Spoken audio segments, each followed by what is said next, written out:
¿Aparcasteis bien? ¿Dejasteis el coche bien aparcado? ¿Sí?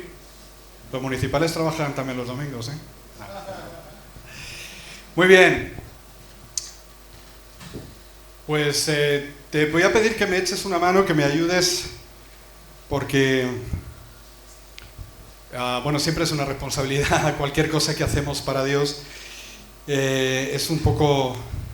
tiene que ver con Dios mismo. Todo nace de Dios y vuelve a Dios. Entonces vamos a orar que el Señor abra nuestros oídos en esta mañana. ¿Sí?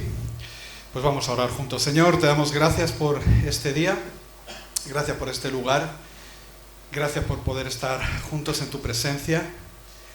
Y Señor, abre nuestros oídos y háblanos. Háblanos a nuestro corazón y enséñanos tu palabra, Señor. En el nombre de Jesús. Amén. Pues muy bien.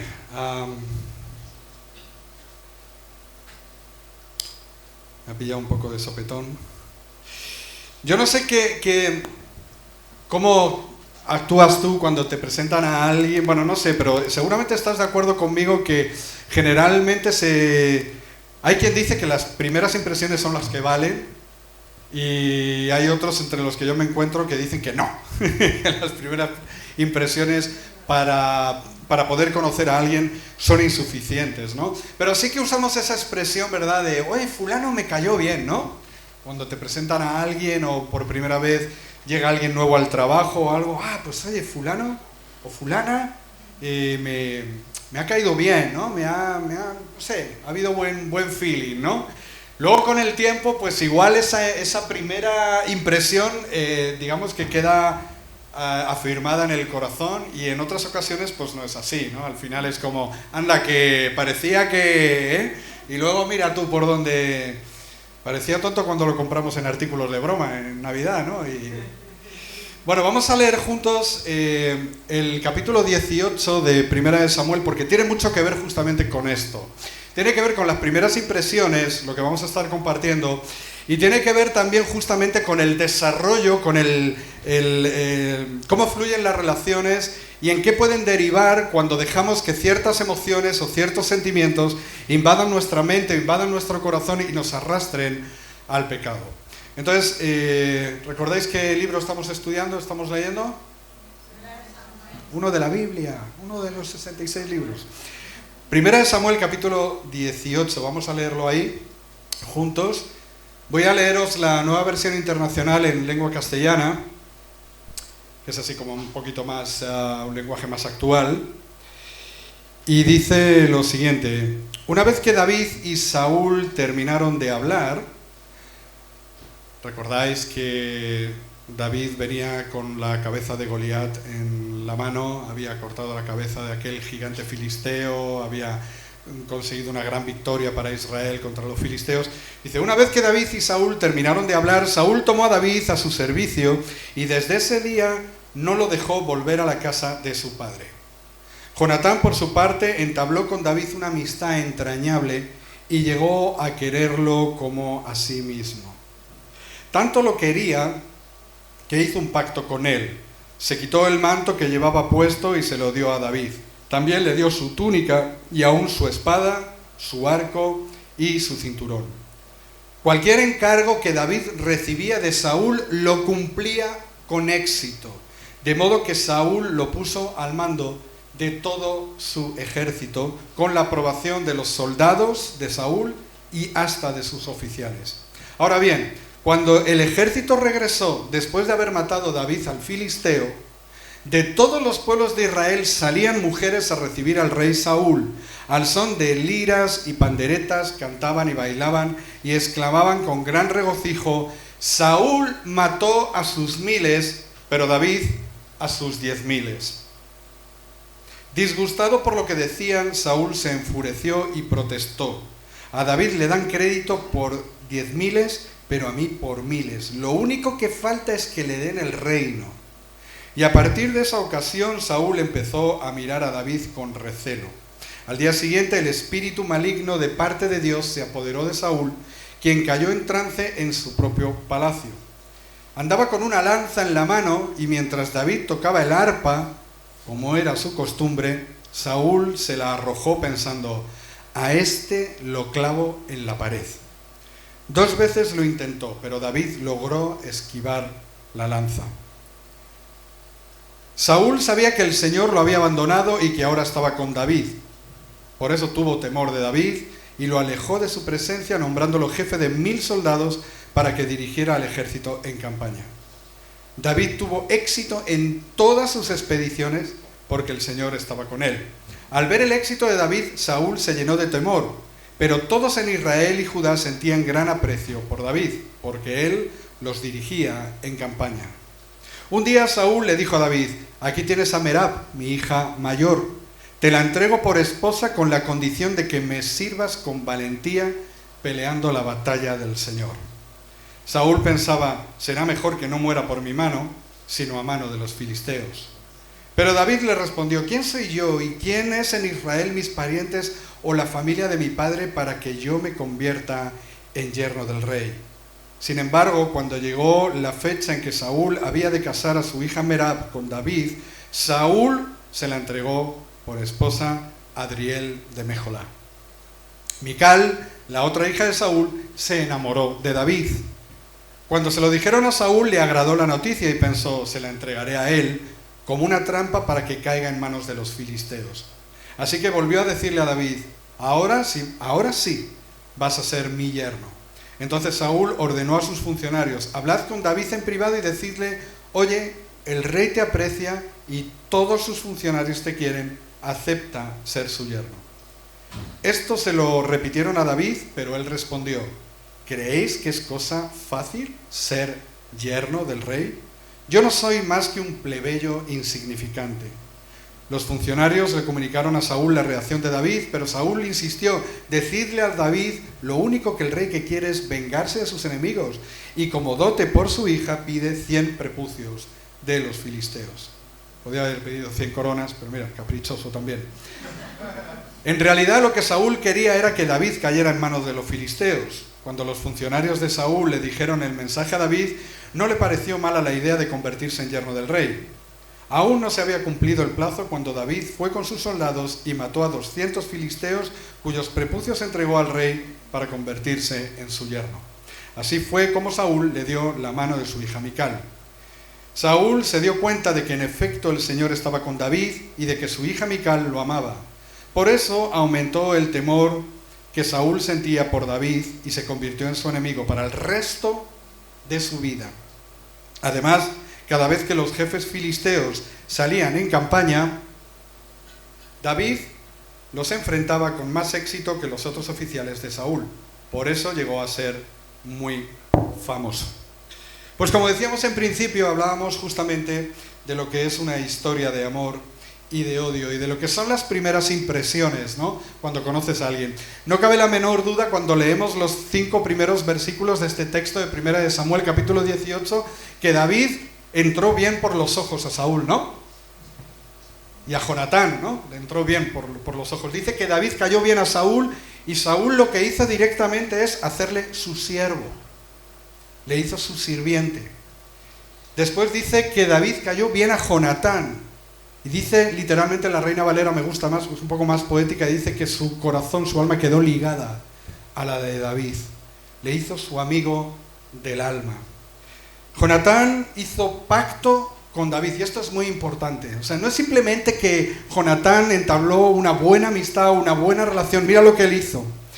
Dice que simbólicamente le hizo una serie de regalos, una serie de cosas. ¿Te acuerdas lo que le entregó, lo que le regaló? Dice que se quitó su manto, ¿no? Lo puso sobre él. ¿Qué más cosas? Su espada, el cinturón, hay un par de cosas más. El arco y la túnica. Es decir, estamos hablando de un príncipe. Estamos hablando de Jonatán, quien en teoría heredaría la corona sobre Israel. Y Jonatán conoce a David, se desprende de aquellas cosas que le constituyen, que le señalan como el heredero, como el heredero real de Israel, y simbólicamente le transfiere a David su autoridad. Porque en la antigüedad quitarse el manto y cubrir a alguien con el manto no era simplemente por arroparle. No pensemos aquí que David quizás tenía un poquito de frío. Lo que está haciendo es darle la cobertura de su autoridad. Le está, en alguna forma, simbólicamente, le está cediendo autoridad. Le está dotando de sus propias armas. Es decir, se está desarmando para armarle a él. Le está honrando, le está dando autoridad. Si lo pudiéramos trasladar a nuestro tiempo, es poco más o menos como si el rey Felipe VI, imagínate que, recordando que fue príncipe de Asturias en su momento, imagínate que en una de estas visitas de cortesía al Principado de Asturias, él de repente conoce a un cabrero de las montañas, de estos que hacen queso de cabrales por ahí en Asturias, y se quita su uniforme engalanado y se lo da, se lo entrega. No sé si tú podrías llegar a imaginar esa escena, chocaría, ¿verdad?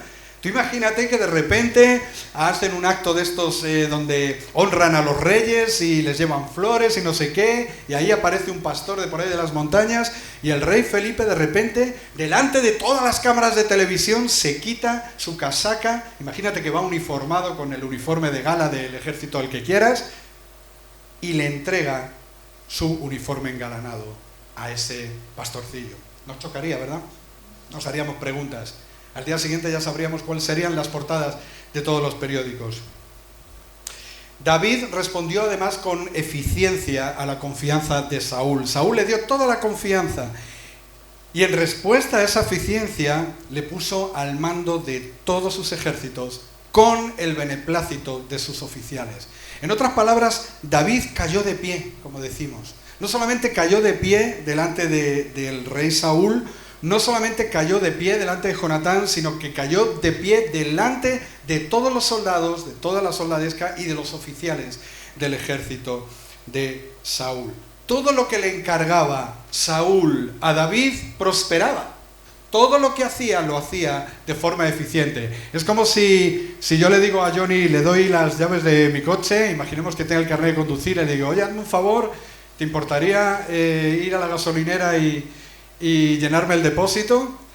Y luego Johnny me trae el coche, pero me lo trae, no solo me ha llenado el depósito, sino que me lo ha lavado por dentro, por fuera, me lo ha encerado, ha pasado la ITV, me ha quitado los arañazos y los bollos del coche, ¿no? ¿Te lo imaginas? Pues algo así. O sea, David era alguien que servía y fructificaba en todo aquello que se le encargaba con generosidad.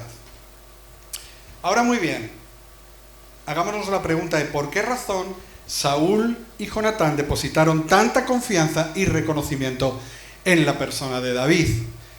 Es una buena pregunta. ¿Por qué razón le cubrieron de tanto bien y de tanto reconocimiento? Bueno, podría haber algunas respuestas. Quizás si lanzamos la pregunta aquí, pues podríamos decir, bueno, quizá ellos estaban admirados por esa gran victoria que David tuvo delante de Goliat, aquel filisteo, aquel gigante a quien cortó la cabeza y que David, de forma eficiente también, lo mató con una motocicleta. Ah, con una Honda, ¿no? Bueno, de una pedrada, de una forma eficiente, de una forma eficaz. Por algún tipo de empatía personal, quizá compartían aficiones, quizá en ese diálogo eran del mismo equipo, yo qué sé. ¿Pensáis que había algún carisma natural en David? Es verdad que hemos leído en un capítulo anterior o en un par de capítulos anteriores que Samuel va a ungir a David y dice de David que era de hermosos ojos, era rubio de hermosos ojos. Quizá a lo mejor pudo cautivar por su belleza, su hermosura a Saúl, a Jonatán. No lo sabemos, realmente no lo sabemos, pero yo tengo la sospecha de por qué razón. Mirad, antes de que Jonatán y antes de que Saúl pudieran reconocer en David algo especial, hubo alguien que ya había puesto sus ojos en David. ¿Recuerdas quién? Dios mismo. Dios mismo. En 1 Samuel 13:14 dice literalmente, le dice Dios a Saúl, mas ahora tu reino no será duradero, porque Jehová se ha buscado un varón conforme a su corazón, al cual Jehová ha designado para que sea príncipe sobre su pueblo, por cuanto tú no has guardado lo que Jehová te mandó. Así que antes de que Saúl y Jonatán y David cruzaran sus caminos, los ojos de Dios ya estaban puestos sobre David, porque de alguna manera Dios había visto algo en David, un corazón con una disposición para servirle y para agradarle. Vio un corazón, como dice, conforme a su corazón. Posteriormente vemos cómo el profeta Samuel, como he mencionado antes, guiado por el Espíritu Santo, reconoce a ese varón y lo unge como rey sobre Israel. Aún incluso cuando todavía Saúl seguía ejerciendo el reinado sobre Israel. En la práctica, Saúl seguía sentado en su trono. En la esfera espiritual, Dios ya se había designado a alguien como sustituto de Saúl, en quien había puesto su confianza y que tenía un corazón conforme al suyo.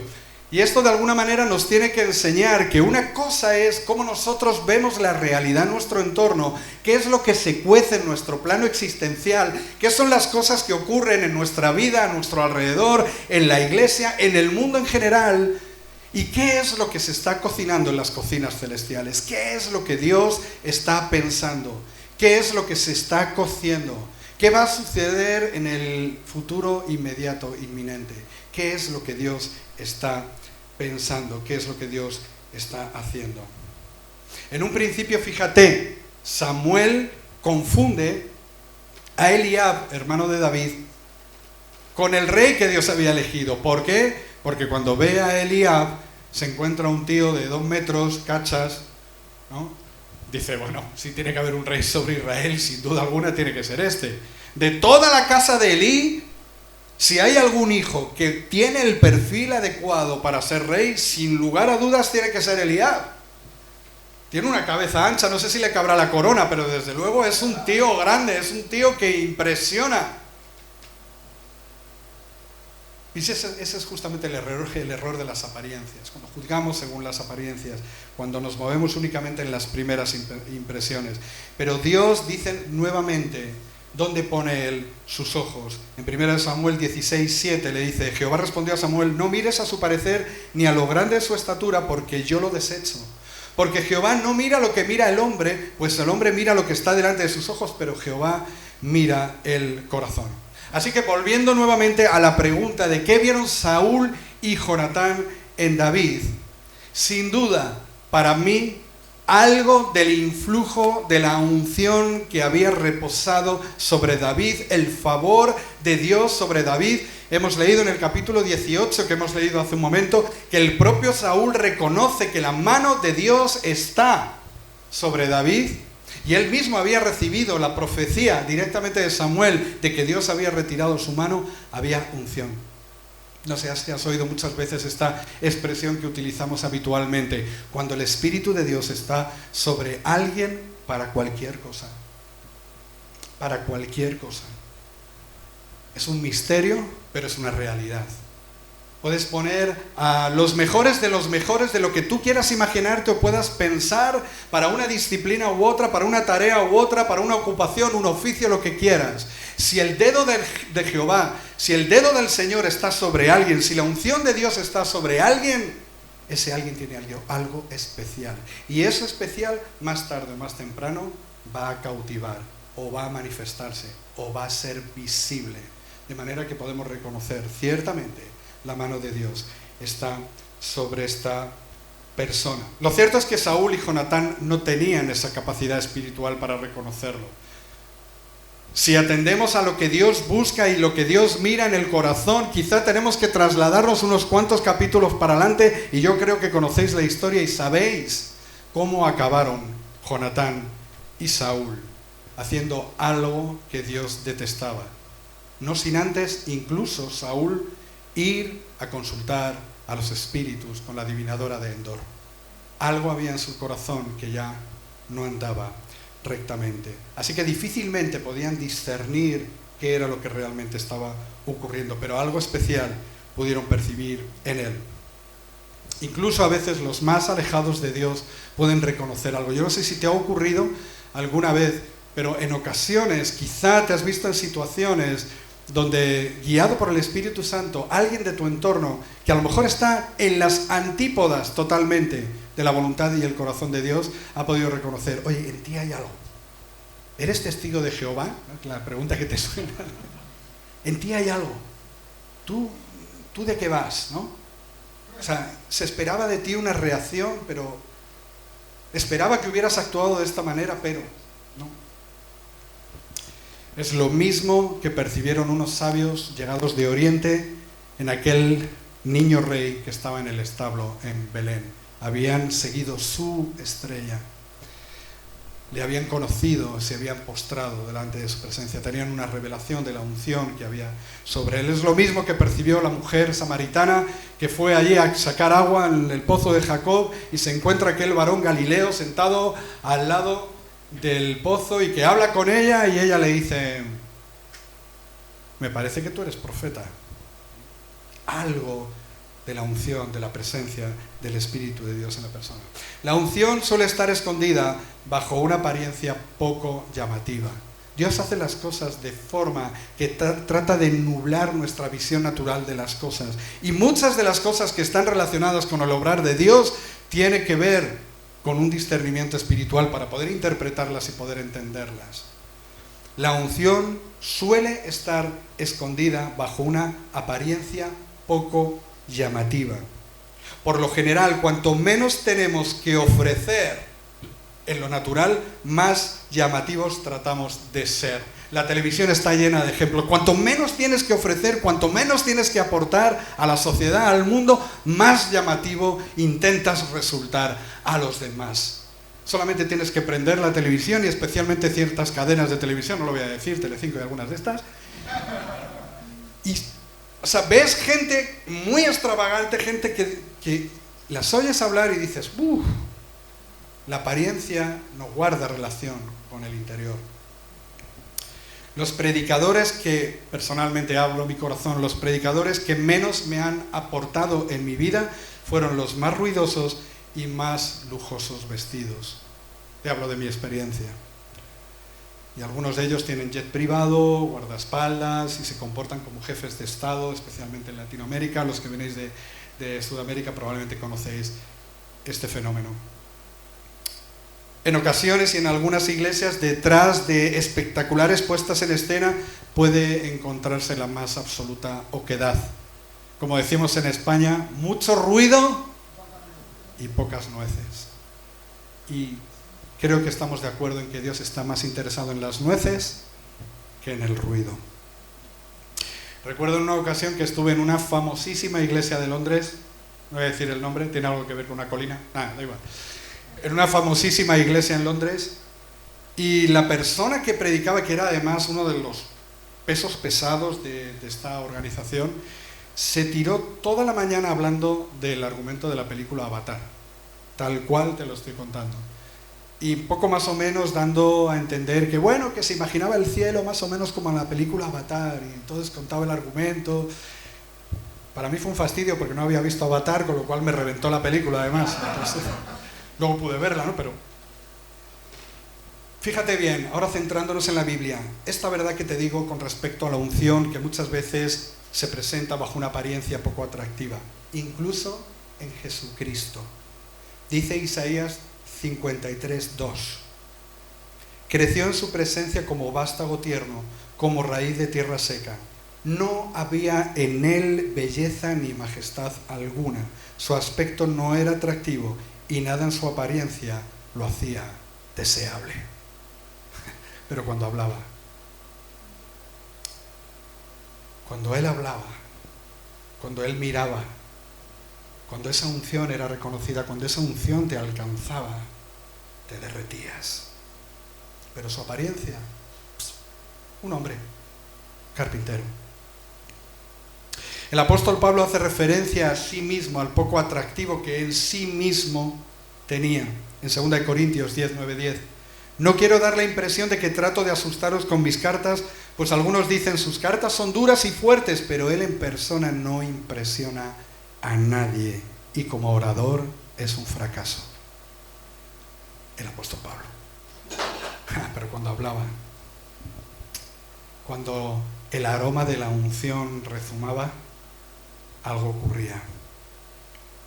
Y aunque David, como mencionamos antes, era de hermoso parecer, no dejaba de ser un pastorcillo de ovejas. No olvidemos que poco antes de que pudiera estar departiendo con el rey Saúl en palacio, él estaba poco antes preparando la merienda de sus hermanos. Su padre le envió a las filas, a las tropas, para llevarles el almuerzo a sus hermanos. Poco antes quizá había estado, como siempre, durante años en alguna cueva, en algún lugar, en algún refugio en la montaña, cuidando del ganado. Y imagino que tampoco le iría muy bien. Pues si estás metido entre ovejas y cabras, pues creo que el varón dandy todavía no estaba inventado por aquel entonces. El varón dandy lo digo como si fuera una buena colonia, pero bueno, cualquier cosa que te puedas imaginar. Pero este pastorcillo fue ungido por la máxima autoridad espiritual del momento. Si había una autoridad espiritual sobre toda la faz de la tierra en ese momento, no era otro que el profeta Samuel. El vocero de Dios, la autoridad delegada de parte de Dios, aquel encargado de transmitir al pueblo y al mundo entero los oráculos de Dios, el consejo de Dios, la palabra de Dios. Y la máxima autoridad espiritual ungió a aquel pequeño y joven pastor. Lección que tenemos que aprender: en el orden de Dios, escúchame bien, en el orden de Dios y desde la misma creación, la autoridad espiritual legitima la autoridad natural. Y llévalo al extremo que quieras.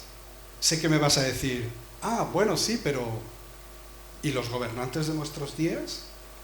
Y entonces podemos entrar en un conflicto, porque si en alguna medida creemos que está ocurriendo algo en la tierra, o si alguien está ocupando una posición de relevancia y de autoridad, aun cuando pudiera ser la persona más execrable de la tierra y la persona más odiosa, si creemos que eso está ocurriendo a espaldas de Dios, lo que estamos dudando es nada más y nada menos que de la soberanía de Dios. Nada en la tierra ocurre sin el propósito de Dios, aun cuando nosotros no podamos entenderlo. No hemos sido llamados, hermanos, a entender todas las cosas. ¿O sí? Yo hay muchas cosas que no entiendo, muchísimas, podríamos estar departiendo, muchas cosas que no entiendo. Quizá podría ser de aquellos que dicen, cuando vea al Señor, me sentaré con Él y le preguntaré y le diré que me explique. Hay tantas cosas que no entiendo. Pero sí entiendo una cosa: Jehová reina. Él está en su trono. Él mueve las fichas. Él da cierta libertad a los hombres dentro de los cauces que Él ha establecido para llevar a cabo sus propósitos. En el orden de Dios y de la misma creación, como he dicho, la autoridad espiritual legitima la autoridad natural. Dios dio autoridad a Adán, una autoridad delegada, le dio autoridad para poner nombre a los animales. Creced, multiplicaos, llenad la tierra y sojuzgadla o gobernadla. Dios dio autoridad a Moisés. Dios dio autoridad a los reyes de la antigüedad por medio de los profetas. Incluso, como he dicho, Dios da autoridad a gobernantes impíos para cumplir su propósito. Quizá nos extrañe en nuestros días, pero a veces como que lo aceptamos de forma laxa, sin complicarnos la vida cuando abrimos la Biblia. ¿O qué pasó con Nabucodonosor? Era chachi, era un gobernante guay. ¿Y Poncio Pilatos? Mira cómo Jesús nos enseña estas cosas. Llega Poncio Pilatos en esa entrevista que tiene con él y le dice, ¿que no me contestas? Eso lo encuentras en Juan capítulo 19. ¿Guardas silencio delante de mí? ¿No sabes que yo tengo autoridad para soltarte, para quitarte la vida o para liberarte? Y mira lo que le dice en el versículo 11 Jesús. Ninguna autoridad tendrías contra mí si no te fuese dada de arriba. Por tanto, el que a ti me ha entregado, mayor pecado tiene. Él no podría haber hecho absolutamente nada, no podría haberle mandado a la cruz si no es por el propósito de Dios. Quizá esta sea la razón por la que el mundo va como va, porque es dirigido por hombres y mujeres sin autoridad delegada por Dios. Puedes decir amén si quieres, pero esto es así. Si en el mundo se levantasen hombres y mujeres con autoridad delegada de Dios, con la inspiración del Espíritu Santo para gobernar, para hacer justicia, quizá estaríamos hablando o escribiendo la historia con otro tipo de renglones, en otro tipo de renglones o con otro tipo de letra. Centrándonos en el tema, que es donde vamos. ¿Qué ocurre después? La admiración, la alabanza por David da lugar a la oportunidad, a ese proceso, a ese ciclo con el que abría yo mi prédica, ese tiempo en el que se empiezan a desarrollar los acontecimientos y caramba, ya David ya no empieza a caer tan bien, ¿verdad? Como que la cosa empieza a torcerse. Porque entramos en el terreno más cenagoso de los conflictos humanos, el terreno de los celos y de la envidia. De entre todos los males, para mí quizá el más letal, el que más destrucción produce en nuestras relaciones. Es fácil para el pueblo reconocer quién tiene unción y quién tiene autoridad para gobernar. Cuando David regresa de su campaña militar, el pueblo lo aclama con admiración y fervor en el capítulo 6 que hemos leído. El pueblo también reconoce esa autoridad y no duda en reconocerlo y expresarlo. Y cuando esa expresión viene, cuando alguien da lugar a las rencillas, da lugar al celo, da lugar a la envidia, algo ocurre. La admiración y reconocimiento de Saúl se convirtió en una envidia y odio visceral, en el caso de Saúl. ¿Cuándo ocurrió? Tan pronto como su gloria y su popularidad comenzaron a disiparse ante los demás.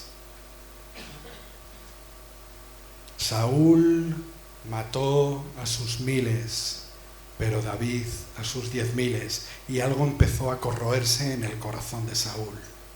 Mira lo que están diciendo. David mata a sus 10.000 y yo a mis miles. Me imagino a la gente corriendo detrás de David y Saúl comenzando a vivir ese infierno interior de los celos. Siempre funciona así cuando sentimos que alguien comienza a hacernos sombra, en cualquier entorno de nuestra vida, en el trabajo, en la familia, en la iglesia, por supuesto. Qué contraste tan enorme con la actitud de aquellos que tienen el Espíritu Santo y andan según el orden de Dios. Vemos a Juan el Bautista en Juan 3:30 diciendo: es necesario, señalando a su primo, a Cristo Jesús, es necesario que Él crezca, pero que yo mengüe. Así funciona el reino.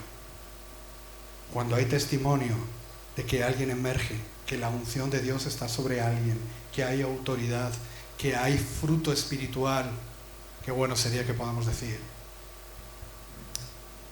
está creciendo porque la mano de Dios está sobre él o sobre ella.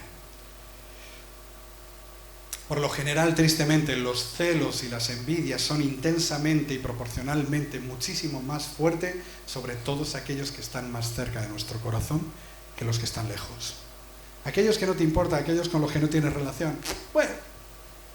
Pero cuanto más cerca está el objeto de tu envidia, duele, ¿no?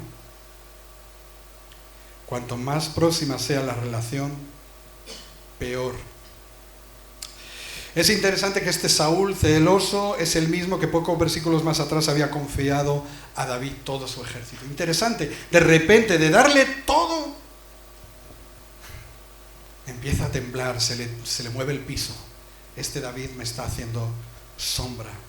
También lo vemos en los discípulos de Jesús, lo leo rápido, en Lucas 22, 24 al 26. Es algo que también ellos vivieron, los propios discípulos. Me dirás, ¿los discípulos de Jesús? Sí, sí, los propios discípulos. Lucas 22, 24 al 26. Tuvieron además un altercado, una gran discusión, que dice la Reina Valera, sobre cuál de ellos sería el más importante. ¿Te puedes imaginar a los discípulos? No, yo seré el más grande en el reino de Dios. A mí me llamó antes el Señor. Pues yo estaba en el banco de los tributos y yo era el peor de los pecadores, que lo dijo Él.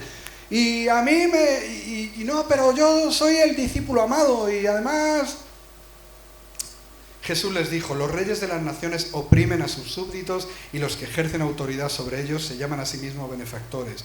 No sea así entre vosotros. Al contrario, el mayor debe comportarse como el menor y el que manda sobre el que sirve.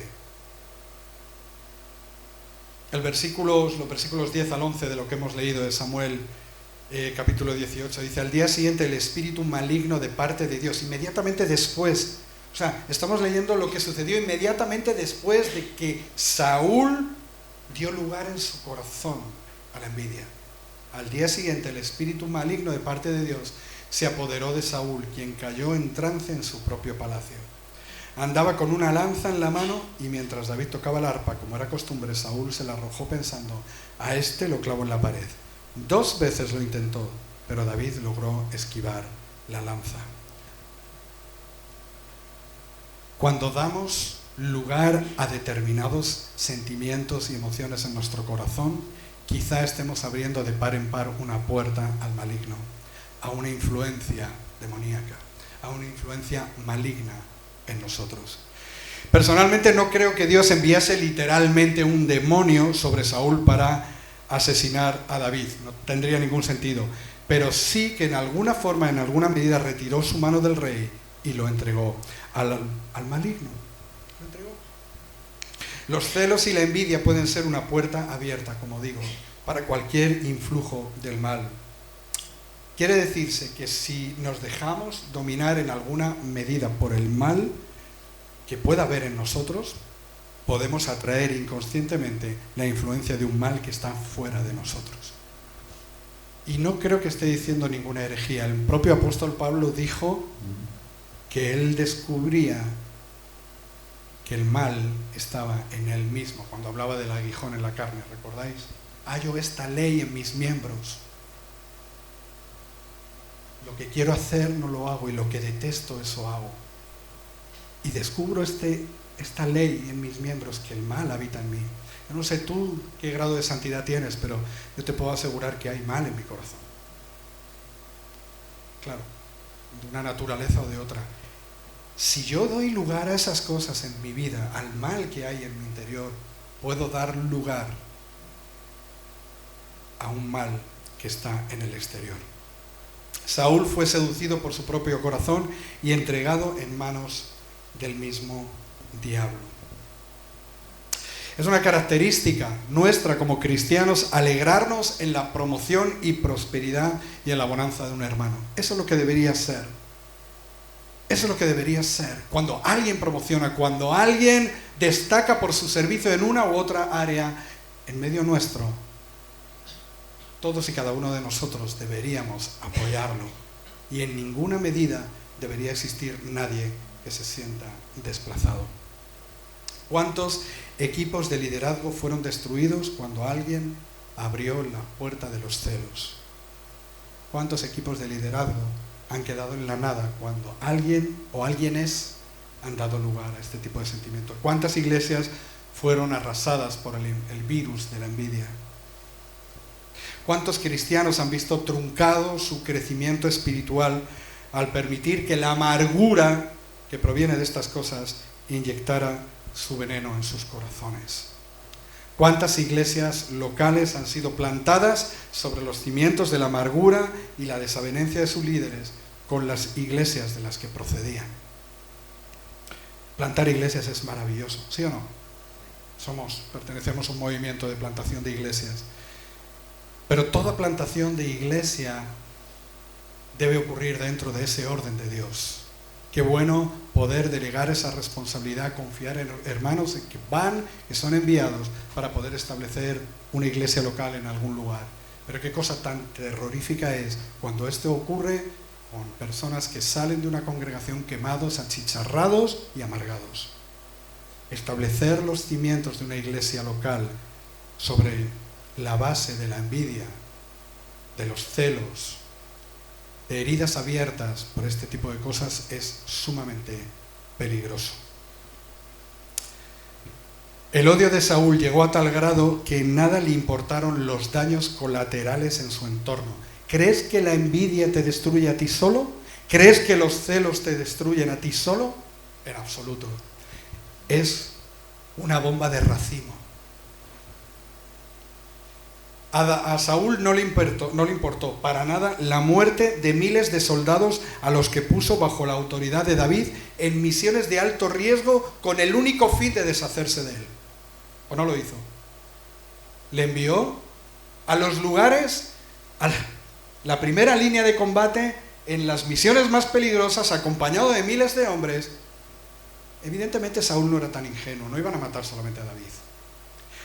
No le importó para nada el dolor de su hijo Jonatán ante una posible pérdida de su mejor amigo, a quien su alma estaba ligada.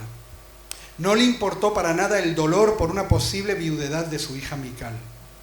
Para nada. No le importó para nada la frustración de toda una nación, Israel, por la posible pérdida de un líder a quien amaban y admiraban. No le importó para nada, y lo que es peor, la posible frustración de los planes de Dios con David, a quien ya había escogido y ungido como rey de Israel. Cuando das lugar a los celos, cuando das lugar a la envidia, sea en el entorno cristiano, sea en cualquier otro entorno en tu vida cotidiana, hay daños colaterales, siempre, siempre, siempre. La cosa no se queda en la iglesia, la cosa no se queda en la oficina, no se queda en el trabajo, la cosa la llevas arrastrándola del pie y llega a casa, salpicas a tu mujer, salpicas a tus hijos, salpicas al vecino, salpicas a todo el mundo.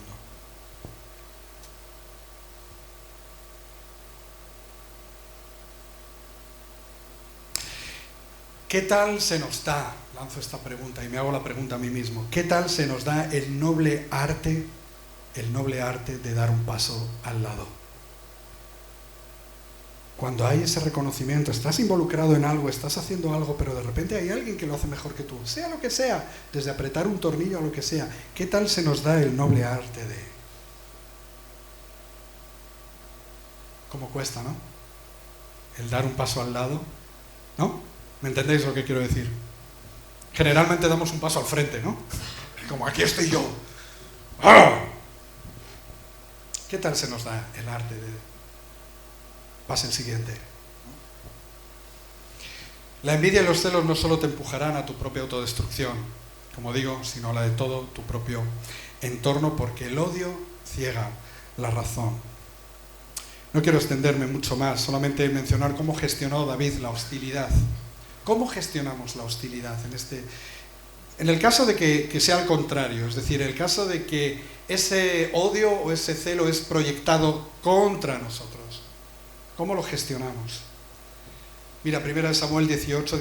¿Quién soy yo y quién soy en Israel, mis parientes o la familia de mi padre, para que yo me convierta en yerno del rey? Humildad. 1 Samuel 18:23. ¿Crees que es cosa fácil ser yerno del rey? Yo no soy más que un plebeyo insignificante. Humildad.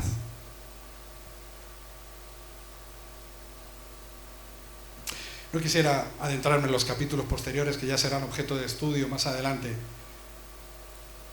pero de ellos se desprende el inmenso respeto que David le profesaba al rey.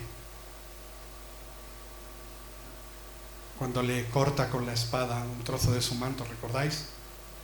Y desde lejos le dice: tenía tu vida en mi mano, pero no levantaré mi mano contra el ungido de Jehová. David había sido ungido, pero él sabía que Saúl también. Y Dios tiene la última palabra. Dios tiene el arre y el so. Dios tiene el amén. Dios tiene la última y la primera palabra en todo.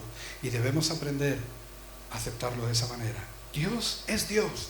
Y nosotros, como decía una buena amiga nuestra de Pascanemia, y nosotros, todos los demás, somos todos los demás. Vamos a orar y voy a pedir a los músicos que vayan saliendo al frente.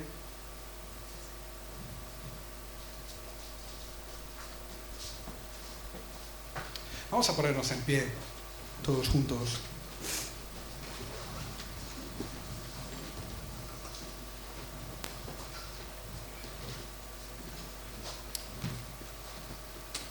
Incidiendo en este último punto, más allá de cómo sea de ardua la hostilidad que tú puedas despertar en otros, o viéndolo como lo hemos visto al principio, si hay algo que se está levantando en tu corazón. En muchas ocasiones, y es otra de las cosas terribles que podemos llegar a hacer, es argumentar con Dios o con el pastor. Es que yo tengo razón, porque mira y mira y mira y mira y me dijo y me hizo. ¿Y qué? Aunque tuvieses razón, ¿qué? No te puedes permitir, no me puedo permitir el lujo de atesorar en el corazón rencor, envidia hacia absolutamente nadie. Y esta es un buen objetivo en nuestra lucha espiritual. Que este sea uno de los motivos de nuestra oración personal. Señor, haz de mí alguien humilde que sabe reconocer los méritos ajenos, y dame también la capacidad para, cuando se proyecta sobre mí la envidia, saber gestionarlo con humildad y con mansedumbre. Señor, gracias te damos, y en este tiempo queremos enfocarnos nuevamente en ti y darte la adoración y la alabanza que solamente tú mereces, en el nombre de Jesús.